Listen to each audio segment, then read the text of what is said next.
My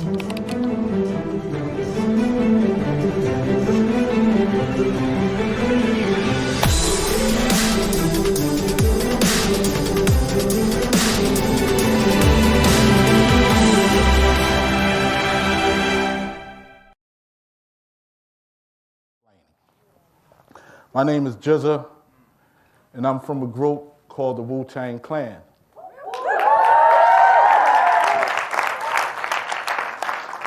Some of you may know about us and some of you don't, But Wu-Tang is a sword style of emceeing. The Wu is the word, Tang is the tongue or the sword. So basically, it's just about being lyrically sharp. I'll say I'm a crazy one because hip-hop is my vehicle to scientific and universal enlightenment.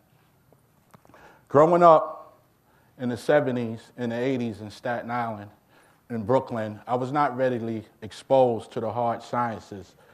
You see, science existed in tertiary forms during my youth, and it wasn't until my music career matured that I began to pursue, or I was exposed to science as an intellectual pursuit. But yet and still, as a child, I often wondered about static from the carpet or the aluminum foil that was on the TV antenna.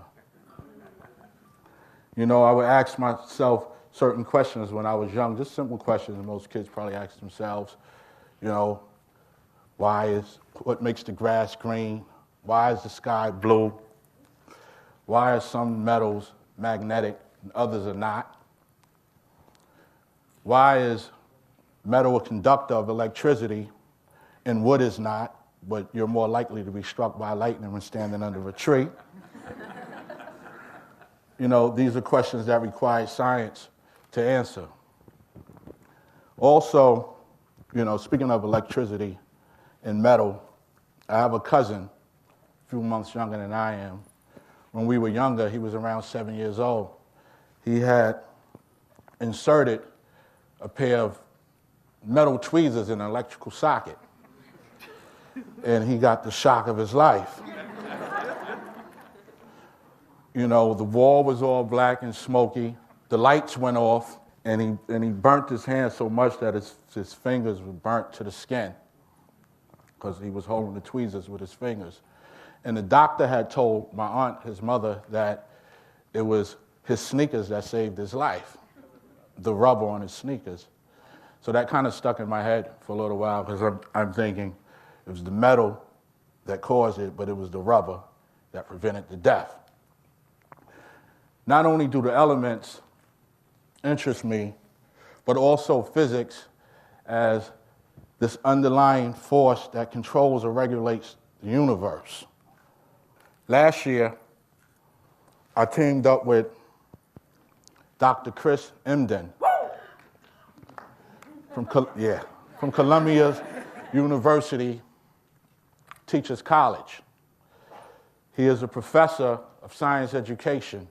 We realized that we shared the enthusiasm of science education and decided to form a program called Science Genius, which engages public high school students in science, but using hip hop. When we first started the program, I was asked, well, what is the power behind hip hop? Or what is the power behind using hip hop as an art form to educate the listeners about scientific topics? Well, simply put, I'm not a science teacher. You see, I go into the schools or the classrooms as a musician or an artist, and I provide a model for students to communicate the information which they've learned from their science teachers as recitation to one another in rhyme ciphers. This is a great way of educating the youth through music. You see, hip-hop not only is the voice of the youth, but we are taught as children in rhyme fashion way before we even listened to hip hop. You know, the first rhyme I ever learned was the alphabets. A, B, C, D, E, F, G, H, I, J, K, L, M, N, O, P. It's all rap. If you think about it, the old lady lived in a shoe, had so many kids, didn't know what to do. Old King Cole and Mary Old Soul. Little Miss Muffet sat on a tuffet. This was before hip hop. I mean, we were learning this before we got into hip hop. Rap itself, or rhyming, is sometimes considered by some as an inferior or lower language because, or probably because of the ignorance and the negativity and the violence that's associated with it. Hip hop was started to stop violence, not increase violence or not help promote violence. It was started to stop gang violence when those from the early days, the pioneers came out and played the music and put down all their colors and formed a group and came together. So back to using hip hop as a means of educating the youth is a great thing because we can uplift them to a certain level and promote a positive vibe in the music and educating the children and bring them to a certain level. You know, but why science? Because aside from its technological relevance in all areas of life, science is a way to increase our understanding about the physical universe. And the more we open up to the universe, the more it opens to us. But when you look at the word science, or you take the word science, it goes back to a Latin word, which is scientia or scientia, which means knowledge. So science is just knowledge about the natural world based on facts that's learned through experiments and observation or study. Science is a way to improve our quality of life by understanding ourselves more and the things that surround us. It's a way of upliftment. But why music? Because music is a universal language. Music is a world within itself and a language we all understand, said by Stevie Wonder. Music is a healing force of the world, understood by every man, woman, boy, and girl, said by the OJs. It is a healing force. Music is universal, both imaginary and real. I'm more interested in the reality of sound and how sound physically exists in the universe. You see, through vibrations. Sound, which is the sensory effect through the vibrational frequencies, has existed since the universe's inception. And that same sound still exists in the universe today. That's why it's a great thing to teach science through music, because of the vibrations of music.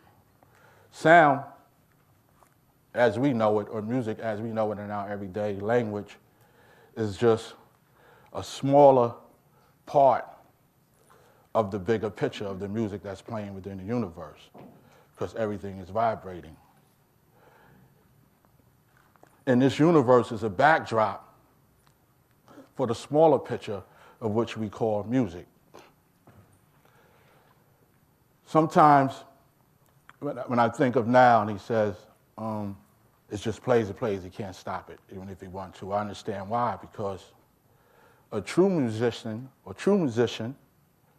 will compose until the instrument becomes his heart and they become one. Music is a part of our lives from birth. The heart is constantly beating. It's called an organ, but it should be a drum. And the heart constantly beats, and the pulse is beating along with it simultaneously in rhythm. This is the workings of music. So music is in everything because everything vibrates. All objects and beings, music is always playing. This is why it's great to teach science through music, because music is in everything. Everything is playing music, everything vibrates. All beings and objects, you know, this floor is not actually a person or a human. But if I do this, it speaks back to me and makes noise because everything is vibrating. It's great to use music. So the musician, his mission in life is a great one. Not just to him or to the listeners, but to himself. You know, the whole thing about making positive music or making great music is to harmonize the people and tune the souls, because each soul is tuned to a different pitch. And it's about harmonizing the soul and tuning the people through music. And this is why Science Genius is a great way to educate the kids through rap. Thank you.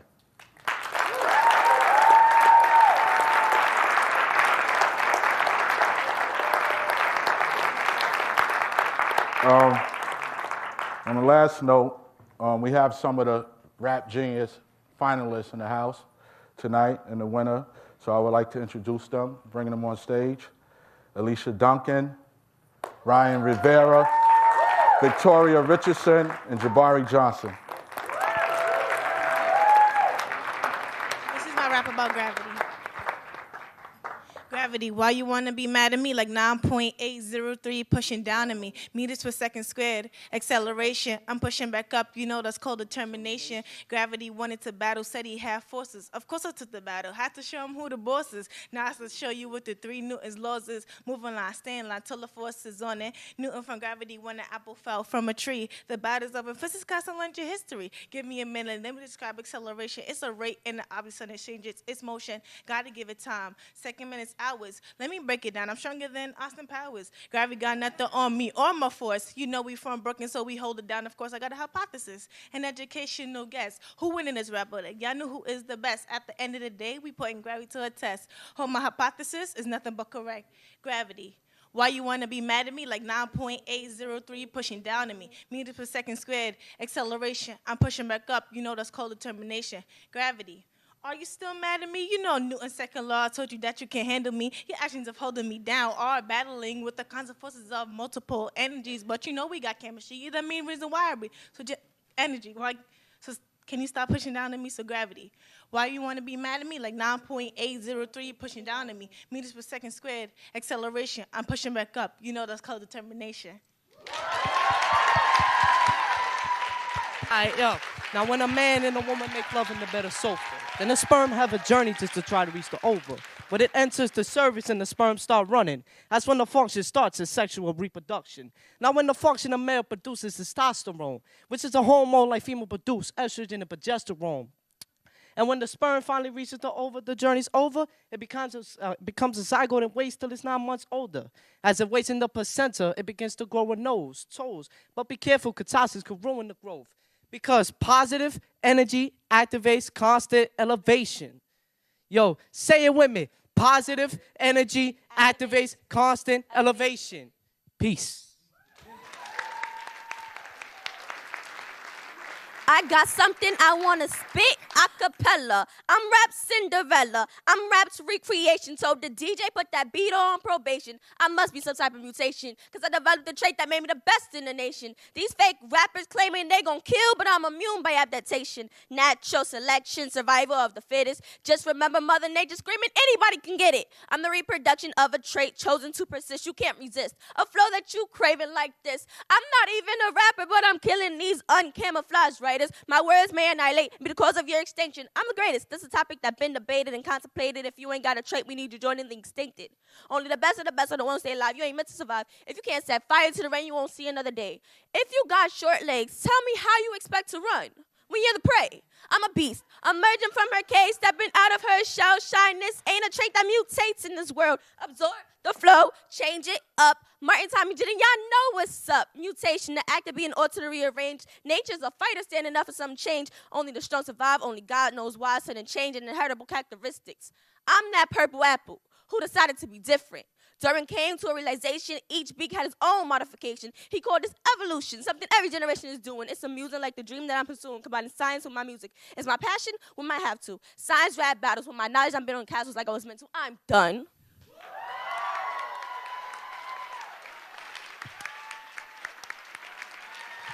This concept is applied to all lives. We stride time's distance, be a witness to the prize, be a man, understand you comprehending this is vital. Work equals FD, the equation for survival. Your only rival is friction. Don't get caught up in the drag. You better prepare, cause obstacles fight back. When you get knocked down, no, please don't cry. Just get up and apply more force next time. One day, I was dreaming with a really strong hope that I'll make it, but to make it takes more than just believing. These resistance/demons were kind of holding me back, and I let them. But the simple way to get me on track was force times displace is work, no debate. I'll take that concept, apply it to my mistakes, and now I'm progressing, a natural rap genius. I'ma get an A if I see this on the regen. And here's a lesson. I know it kind of hurts, but if you truly want to work, then there must be progression, cause FD equals W's the rule, and the unit measurement for the product is called joules. Cool, I did the work. I'ma try to let it flow. The more people I know, kinetic energy grows. So I'ma go to work, convert all of my potential in. As my speed increases, then I'ma go exponential.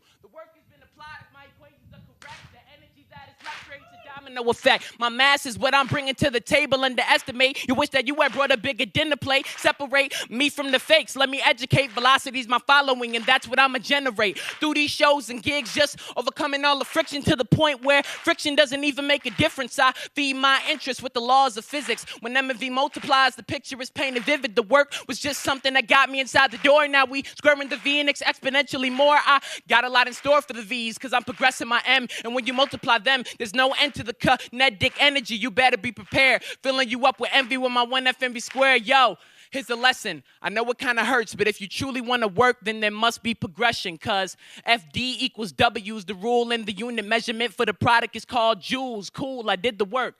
I'ma try to let it flow. The more people I know, kinetic energy grows. So I'ma go to work, convert all of my potential, and as my speed increases, then I'ma go exponential. Thank you. Thank you. Thank you, thank you. Now that was nice and all, but I want to see what GZA's been working on. Don't y'all want to see what GZA's been working on? Yeah. Don't y'all want to see what GZA's been working on? Make some noise if you want to see what GZA's been working on. Currently working on an album titled Dark Matter. It's about inspired by physics, galactic journey through the universe, the cosmos, and I would like recite a little bit of it, first verse. Before space and time, thought produced a speck of light. It was infinitely hot and so extremely bright. Within the center of this great shining, it was massive energy that was expanding in great timing. Within this fireball was all of space, a very special place with information encased. Literally a beginning, this cosmic clock was ticking and allowed space to flow while it was spinning. Everything we see around us, the sun, the moon, the stars, millions of worlds that astound us. The universe inside is hard to fathom, composed in a region small as a single atom, less than 1/trillionth the size, the point of a pen, microscopic but on a macro level within. It unfurled this swirling cloud of light, a star city, a galaxy with all its might. Within the blinking of an eye, expanded beyond comprehension. Within a fraction of a second, a new dimension. At a marble size, but very unstable. In time, it would come with a periodic table. You see, space was expanding faster than light speed, moving at the thought. Only thought can exceed. A picosecond after the Big Bang, music of the spheres before the ears, the universe is now sang. Small enough to fit in your hand. Fraction later, it was the size of Mars and becoming greater. Fraction of a second later, 80 times the size of Earth. Fastest growing infant since its time of birth. Still expanding, but it didn't contain matter, just pure energy that was spinning within a batter, but mass and energy, interchangeable, convert those particles, self-sustainable. But matter and antimatter, the arch rival, met, obliterated each other for survival. A war zone, a battle to the death, but as long as there is life and breath, there's one remaining left. Peace.